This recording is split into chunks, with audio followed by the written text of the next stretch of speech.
a lot of people make the mistake of kind of looking at those and thinking, well, that's very capitalistic and brash and like showing off. It's not actually. It's a inherent thing which is built into like the human psyche.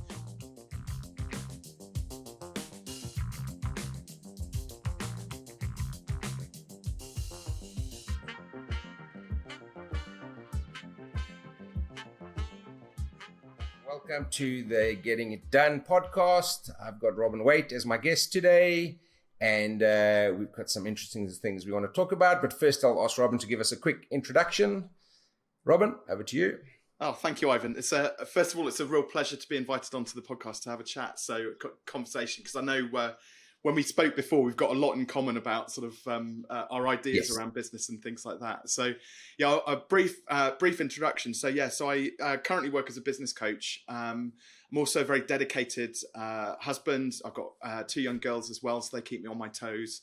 But I wasn't always a business coach. So I actually ran a marketing agency for 12 years before that. So that's where I kind of, I guess, earned my stripes in business straight out of university, trying to figure things out as I went along. And it wasn't until about 8 or 9, well, probably 7 or 8 years into that business where finally sort of started speaking to mentors and coaches. And I was like, the penny dropped. I knew, I decided at uni that I was, for some reason, didn't ever have to read a book again, Ivan, which was one of the biggest mistakes I think I ever made.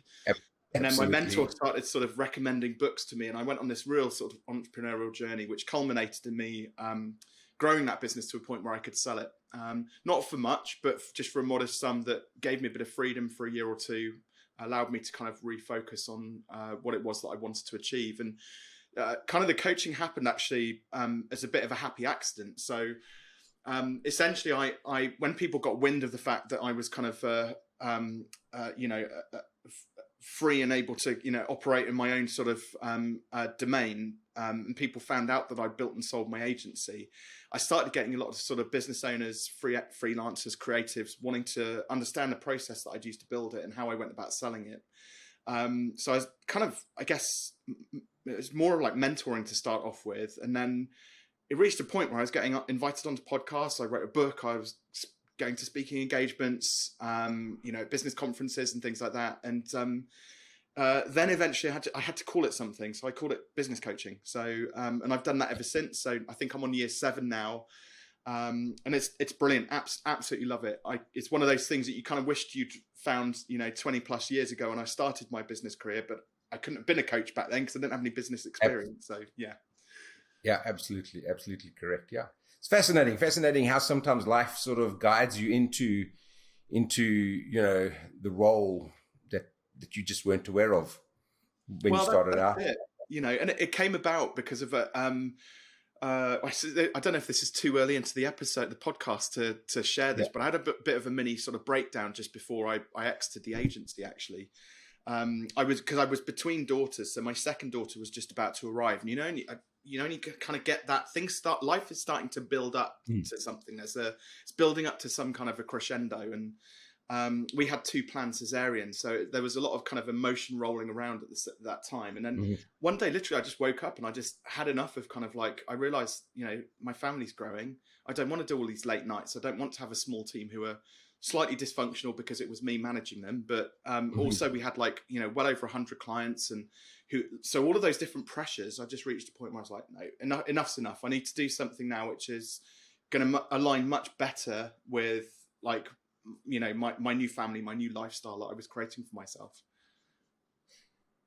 Yeah, well, okay. So that's actually very interesting. So originally we were thinking we were going to talk around like pricing and pricing issues, when it comes to running a business, especially a small business, and how to sort of understand pricing and emotional, like almost the emotional aspect of it. Yeah. But what I think is also very relevant, especially now post-COVID and post, like the whole world seems to be a little bit more crazy than it was 4 or 5 years ago, is this aspect of pressures, trying to get that balance right. And I think a lot of people are struggling with that. They've gone from those incredibly long, 60-hour work weeks, and you sort of go home. So I'll just speak for myself personally, I think, is that you realize there's a lot. You've got your family, you want to try to get that balance right. And there's probably a stigma associated to say, well, I struggled, I had a breakdown, or had this, I could, but I think there's a lot of reality out there. There are a lot of business owners, or not even if you're the owner of the business, but you're just responsible, you're facing this almost dilemma.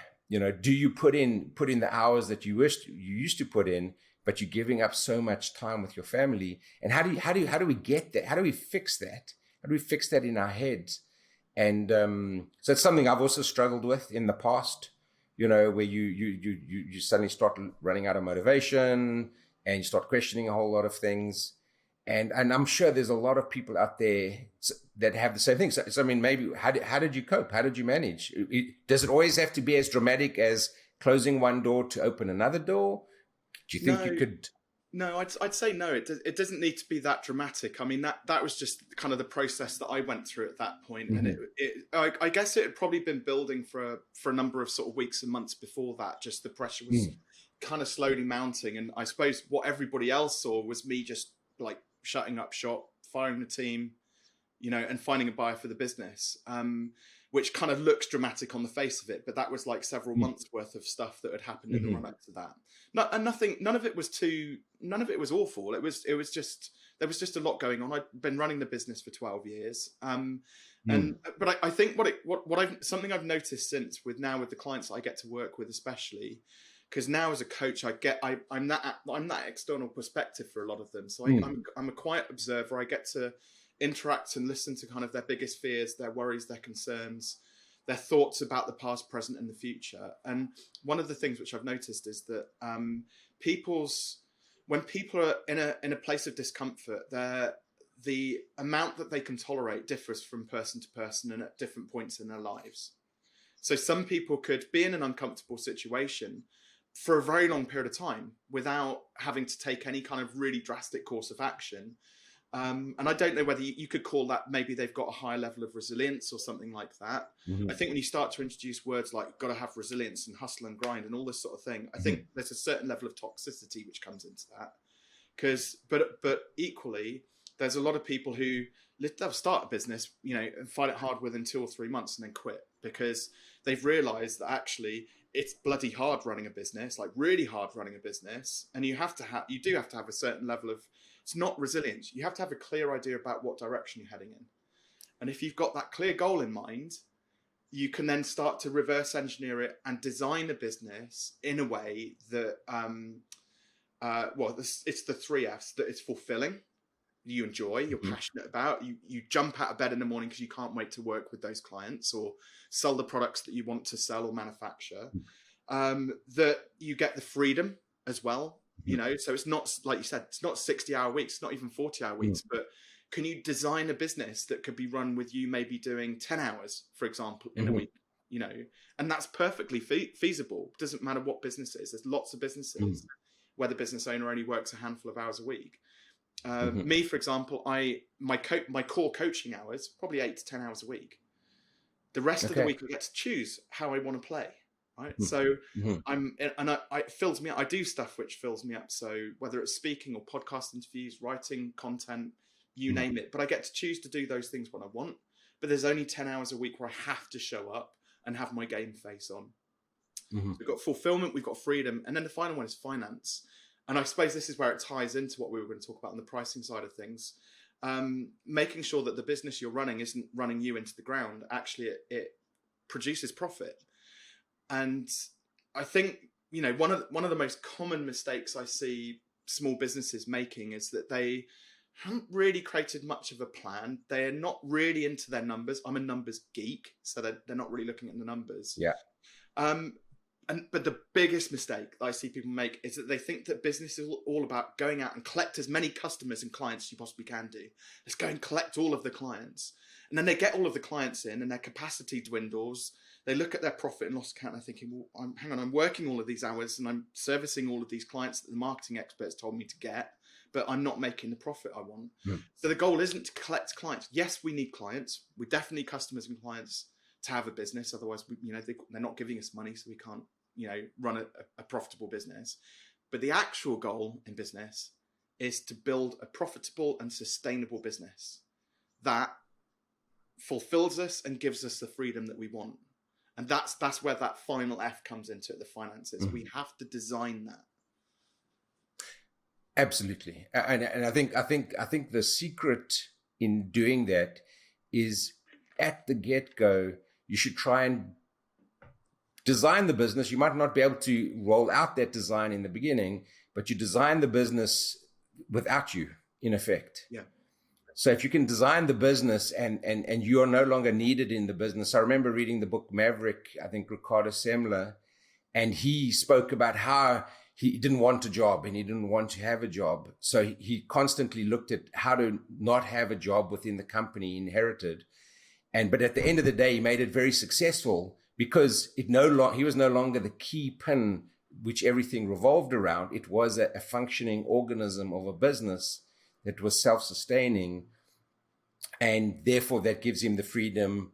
If you design it correctly, it gives you the finance, and then and obviously it should be fulfilling. And for me, that was a big aha moment as well in my business, as opposed to, because I think a lot of people get sort of like the more busy I am, the more important I am, the sort of maybe the better I feel. Whereas in reality, you just become a prisoner of your own, of your own prison, in effect.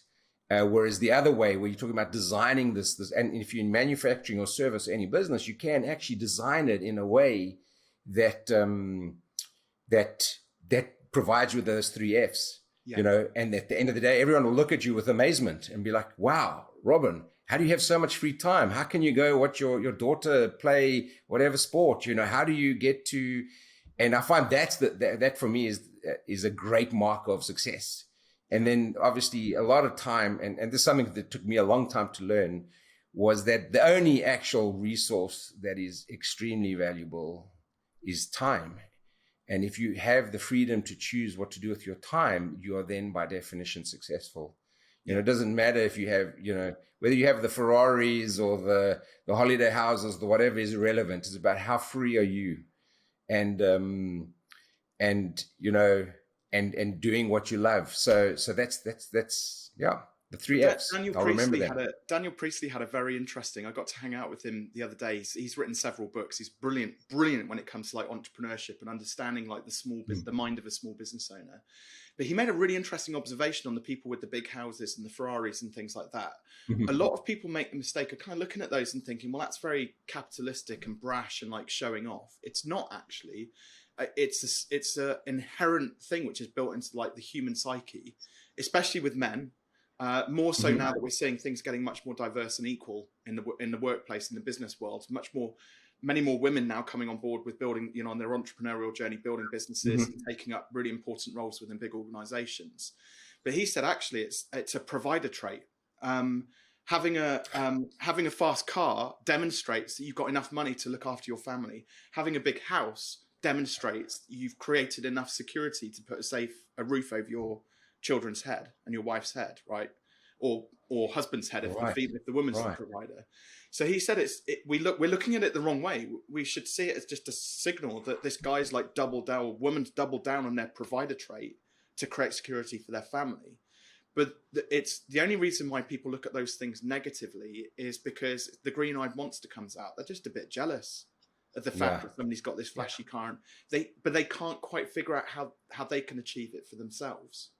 And the thing is as well, like, love that.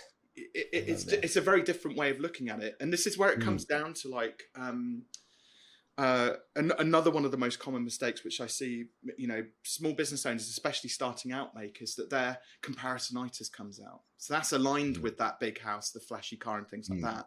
But now rather than looking at the individual, they're looking at their competitors, other businesses, and they're looking at things like their pricing and go, oh, well, so they charge, let's say £1,000 per unit, right? And we look at a raft of our other competitors, and maybe they price between £600 a unit and £1,500 a unit, but the middle of the road is about £1,000. But we have 3 choices at that point, right? We can either price our products based on being the cheapest because we think that's how to attract clients in.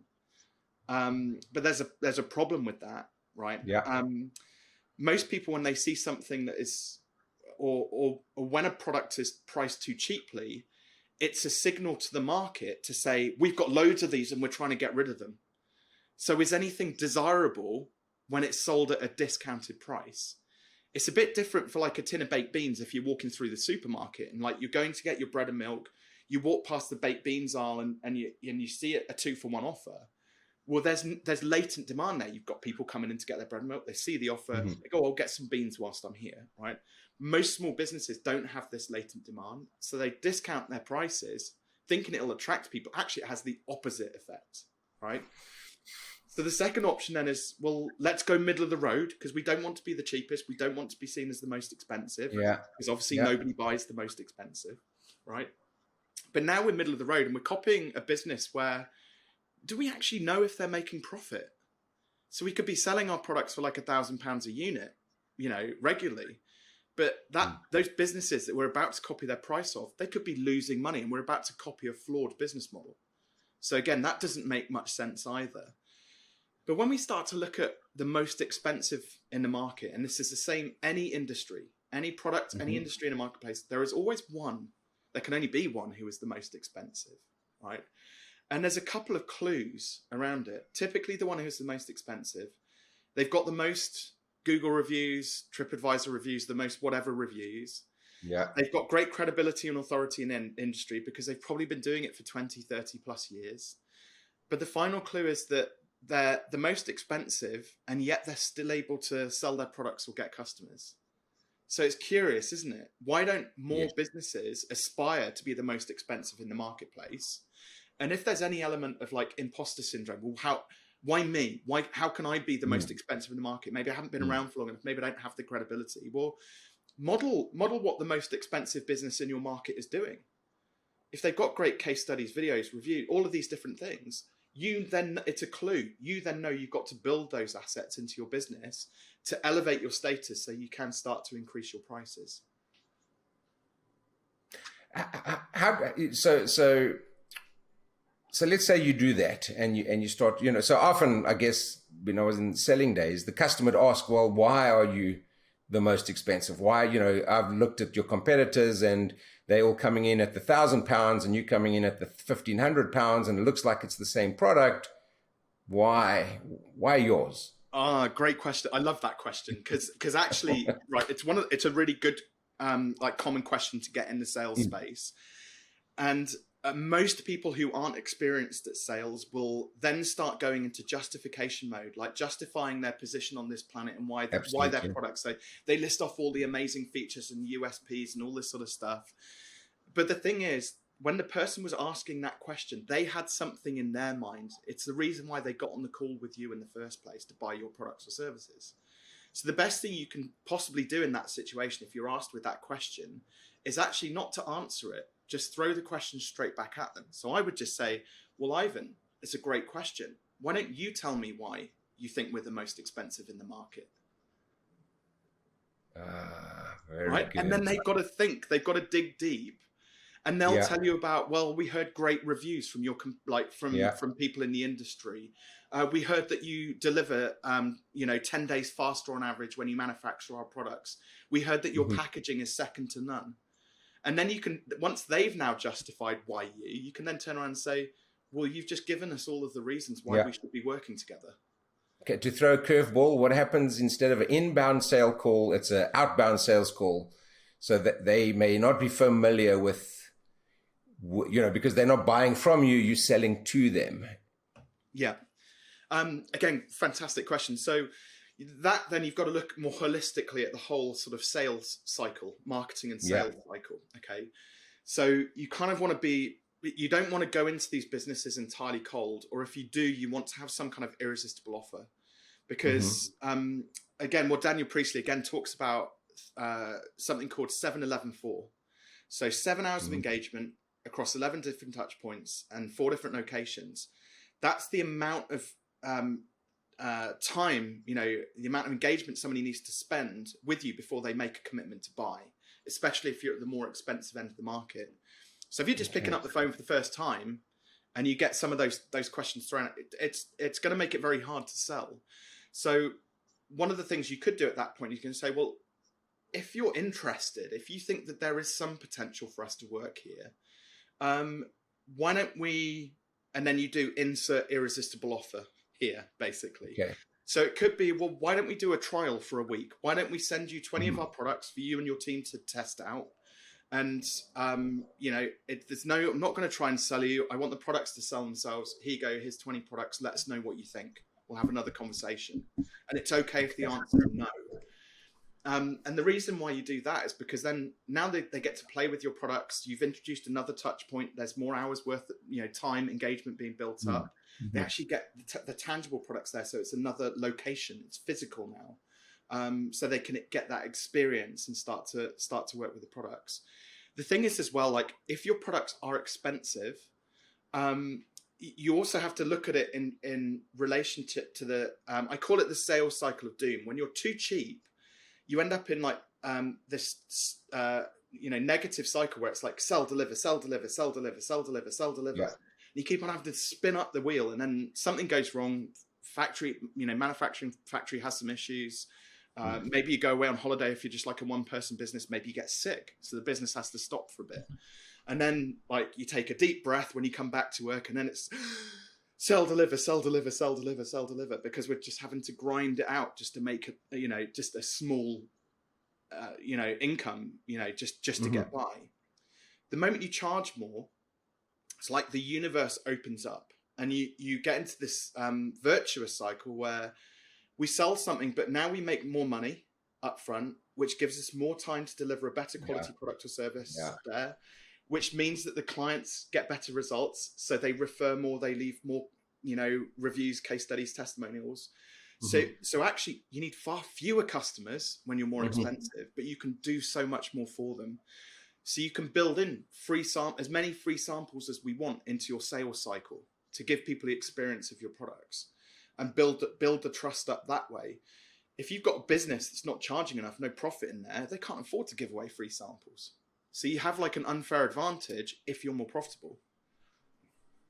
Absolutely, and your point as well is if you're not making enough profit, when something does go pear, you have no room. There's no fat in the system to actually help you survive that, because you're sort of almost running, hand to mouth in that model when it's too cheap. And when you're making a reasonable profit, you allow yourself opportunity to have problems, allow yourself opportunity to deliver better service, product design, improving the product, samples, testing the market. Everything is much easier if you have the profit. And then in a way, it's actually better for your client, because most of the time, if you're not selling a one-off item, you're selling something that they repeatedly use, or that they maybe have some sort of warranty. They also don't want you to be out of business, because then, then who's gonna maintain it? Who's gonna repair it? Who's gonna come back and fix things? So that profit is absolutely key. Yeah. Then in terms of a pricing strategy, so one pricing strategy obviously would be compare yourself to your peers, your competitors in the market. And I suppose it's unlikely, but in the event you don't have peers. Yep. So if your products are unique, then what it comes down to is, even when you're looking at your competitors, the mistake is assuming that they know what they're doing. So we just we look at them to get some ideas and clues, but we just don't believe that they've necessarily got the right business model. The goal is to build a business, like I said, that economically stacks up for you. That's what the business model needs to look like. So a simple way to start to figure out the economics of how a business should stack up, something called goal-focused pricing. So let's say, for example, if a business wanted to do, $1 million a year, that was their goal. We want $1 million, a seven-figure business, $1 million a year. And we think our widgets that we're selling, we can sell for $1,000 each. So we take the first number, $1 million, we divide it by $1,000. So we've got to produce 1,000 units a year to get $1 million a year revenue in. And then you can then start to analyze that and interrogate those numbers. So the first thing you would then look at is capacity. Do we have the capacity to manufacture and deliver 1,000 products a year? And if the answer is, well, no, actually, based on our current capacity, we could only produce 500 units. Well, now we need to already start to make an adjustment. Do do we just have to bite the bullet and figure out a way to create a product or sell our product for $2,000 each, not $1,000 each? Or, like you said, are there peripheral products that we can upsell so we get better customer lifetime value? Are there also complementary products? Is there product A, B, C, and D that the client needs that we can then, on month 3, month 6, month 9, then start to introduce and sell those to the client as well? So there's and I can't remember where I read it, but I think Alex Hormozy wrote a book called $100 Million Offers. It's more so about like e-commerce and drop shipping businesses, so not necessarily manufacturing businesses, but similar in that sort of product space. But he said it costs 17 times more to acquire a new client as it does to sell something to a pre-existing client. So if you've only got one product, you've diminished your opportunities to build customer lifetime revenue out of each of those clients. So if there's some element of like a servicing fee or complementary products that we can kind of start to build in, well, okay, it might be that our capacity is 1,000 and we want to sell it at 1,000 because that's what the market will allow us to sell it at. But can we then sell $1,000 of other products that maybe don't take up as much capacity or whatever it might be, over the course of the next 12 months to lift up that customer lifetime value?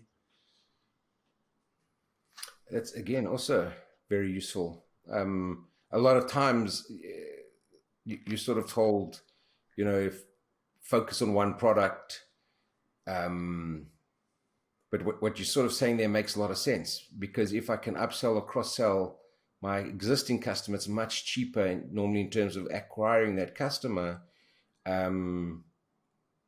That's great insight. So you actually do want a basket of products / supplemental services in order, and I suppose it also helps you with your pricing point, because you can sort of sell something in at a price, and then but that you can upsell it to a certain price depending on the customer's needs and capacity, and it gives you a little bit of room to sort of almost create like a custom final product, a custom mix of products and services that she's buying from you, and therefore there's room to change that price point, and it's probably very palatable to them as well. Yeah, there is one alternative. Because there are businesses. So if anybody's watching this and you only have one product at the moment, there are ways that you can still get the value for that product. Deliver that product, achieve your goals, but without compromising the price of it. So if you work out that, we've got to sell it at $2,000, but actually not many of our customers see that as maybe too expensive, or maybe they don't have the cash to buy that, the cash flow to buy that product at that price. One of the things you could do, and this, again, it depends on how quickly you need to recoup the cash in terms of like, the cost of sales, manufacturing and things like that, your overheads, those are important to take into consideration. But one way to reduce friction on a high value product would be to introduce some kind of an installment or payment plan, for example. Yeah, so it might be they've got the $1,000 and they're happy to spend that now, but the other $1,000, do we spread the cost of that out over 12 months? So now what we've got is we've actually created good cash flow for ourselves there, because we've got a nice lumpy bit of cash up front and covers all of our overheads and costs. And maybe there's a tiny bit of profit in there, but then the rest of the money spread out over the next 12 months gives us security, because we've got the maintenance, the money coming in. But most of that drip fed money over the next 12 months is profit. Yeah, absolutely. It's actually my favorite model is that drip feeding, because most of our expenses and overhead is in a 30-day cycle. So if you build up that drip feed over time, you end up with something that covers your overheads, that helps you absorb the knocks where, if you're having a bad sales month or something goes, something unexpected happens, you just have that ability to absorb it. Because you have that sort of future income coming in. I do like that model. Absolutely. Okay. I think, that's great. That's great insights around pricing. Trying to think if, then just on a different note, how would you handle if you're selling across multiple currency zones? Do you just stick with your price, or do you try and tailor a price for, so if because I often notice that in the software space, there's a US dollar price, but if you go look at pounds, then it's a different pound price. And in euros, it's a different euro. And it's not based on the exchange rate. They literally have like a different price because you're in the UK or because you're in the US. Any thoughts or insights around that? It works great for software businesses and even some service-based businesses as well. That it's a great model because it makes it more attractive, and especially if you go into sort of second world and even third world countries where they just don't have the same level of money to invest as Western cultures, for example. But then the thing is they don't have an additional cost per unit in the same way that physical products do. So if you get some products manufactured, this bottle say, and that costs you $10, you can't then go and sell that into the Philippines or somewhere else for $4 because you're selling everyone for a loss, right? Yeah, absolutely.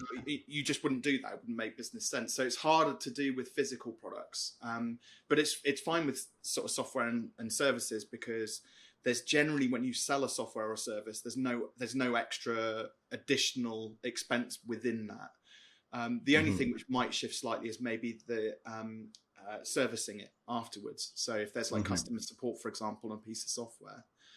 But it's a really great question because it interrogating your ideal client, your audiences, and understanding what their needs are. Again, is part of that business planning process. And it might be that, and this is where like business owners sometimes get quite attached to certain things. They want to save the world, right? They want their products to be available everywhere and in every country. And it's like, that may not actually be realistic. It might be that depending on what your products are, that maybe, Europe and America are the only two markets for that product at that price. Yeah. And that's okay. Yeah. We might have to say no to everything else. Yeah, I think that's another massive lesson hidden there, and probably worthy of a whole podcast on its own, is when to say no. When is the right time to say no to a new region or territory or product or something like that? Because if you go back to your 3 Fs, at what point should you be like, it's financial and it's fulfilling and it gives me freedom? But like, if you now say, okay, great, we're going to open up into, we're based in the US, now we're going to open up into the EU, potentially some of your freedom will be compromised. Your financial might be compromised because you got to invest in a new market. And, so to get that balance between, well, maybe I'm just speaking for myself, between, sure, we, have a great life, we providing well, is there a need to have, to be more, and what point is more sort of, and I suppose it's a private thought, so you got to weigh up your 3 Fs. So, if more means less freedom, well, do you want, is it want? And if it stops becoming fulfilling, then that's also a big thing, because now it's just too much. It's very much a personal thing. And I think, Again, it comes down to like how much you can tolerate. If you know that breaking into a new market is going to be 12 months worth of solid like effort and investment to get there, and it might hurt the bottom line, but temporarily, and you feel that you can tolerate that, great, go for it, do it. Knowing that by the end of the 12 months that everything is now set in place, you've got your European team there, everything's running swimmingly, and then you can take a step back from that, put your area CEO in place. And so you can kind of design that and build it in, but you have to be, it's just about setting realistic expectations.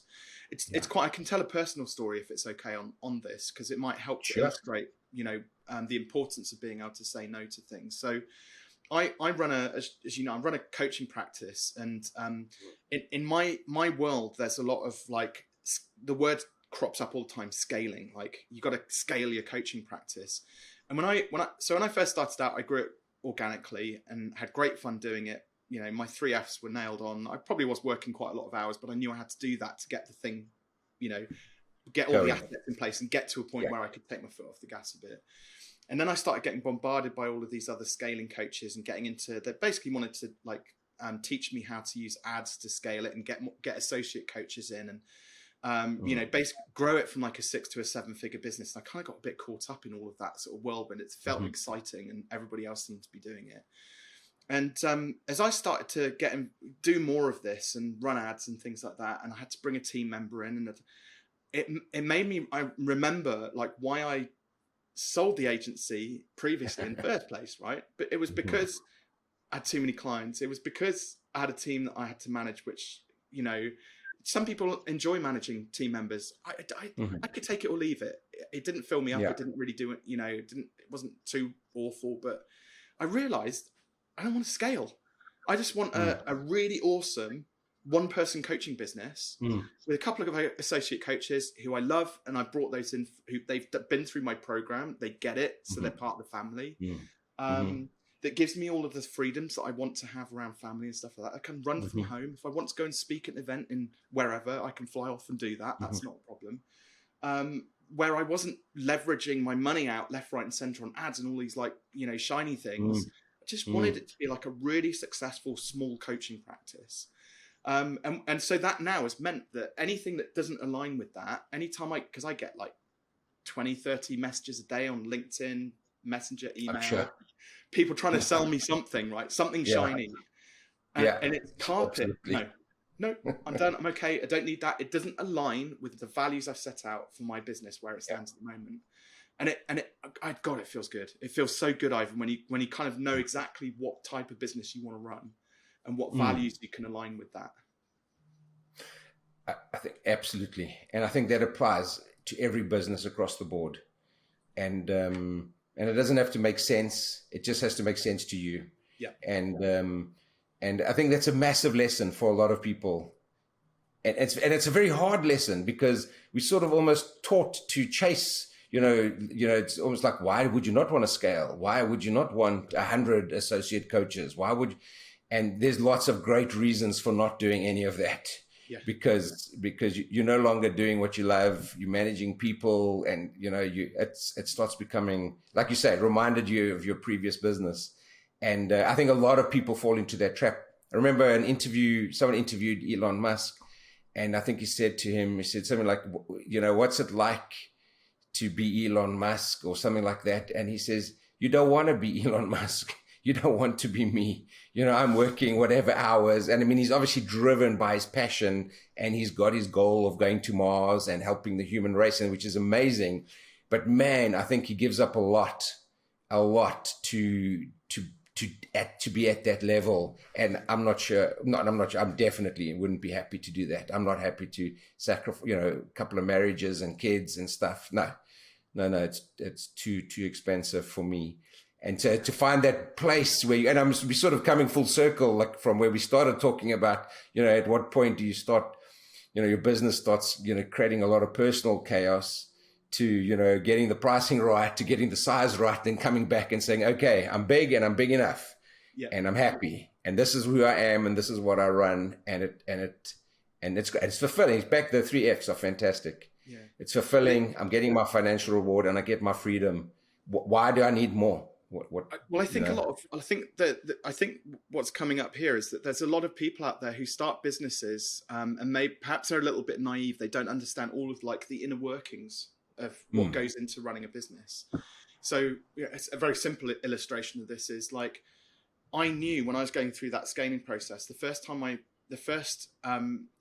full-time employee that I brought into the business, like all of a sudden my working hours doubled. So my 10 hours that I was spending coaching then was 10 hours coaching plus 10 hours now managing this other person.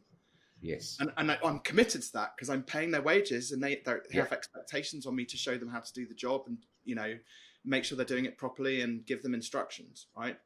And immediately it's like, don't like that. It doesn't align with what I'm trying to create here. And so we've had a discussion about The Goal, which was a book written by Jeff Cox and Eli Goldratt. And it's a fantastic book that illustrates all of the moving parts of a business. And the example which he uses in the book is this notion of a production line, right? So we'll all have a vision of a production line in our heads, right? So at the start, in one side of the factory, the components get dropped off the back of lorries. And then at the other end of our production line, we've got cars being spat out of the other end, okay? And there's some magic that happens in between that. So those components come in and they work their way through work centers, through the workflow, because it flows through, and then gradually bits get added at each work center. And then the car gets spat out at the other end of it.